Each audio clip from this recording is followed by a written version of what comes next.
Hello, and welcome to the WHSS video series on steps to gaining housing. My name is Cassandra Toomey, and I am the WHSS case manager. Today, we are going to discuss what is considered affordable for housing. So let's get into it. When it comes to housing affordability, this can look different for everyone. On average, affordable housing is considered 30% of your income for rent and utilities. Your income is based on the gross amount earned. If you make around $3,000 a month, then your affordable housing is around $900.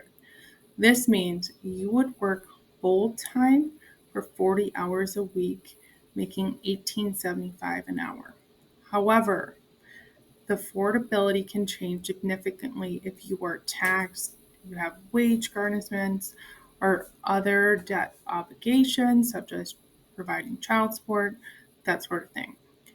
Another thing to remember is that if your utilities are not included in your rent, you may be responsible for an extra $200 to $300 a month, which you would need to factor into your affordability piece.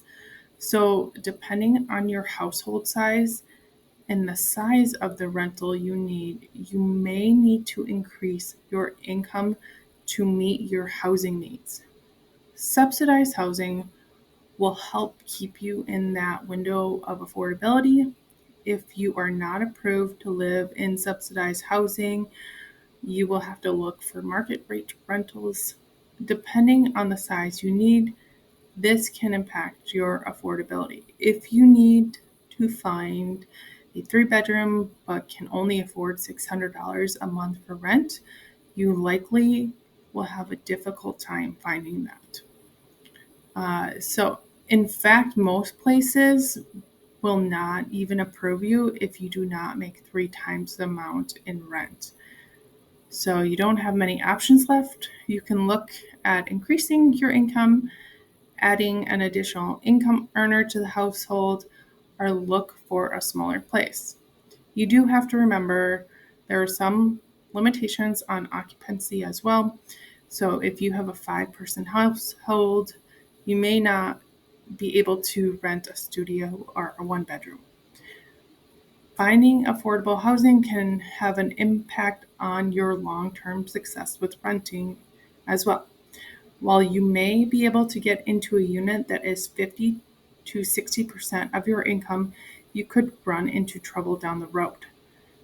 That is why it is so important to explore your finances, know what your budget looks like, and create an emergency fund. Getting into housing is important, and keeping your housing is just as important. So figure out what your housing needs are and what you can afford to meet your housing goal.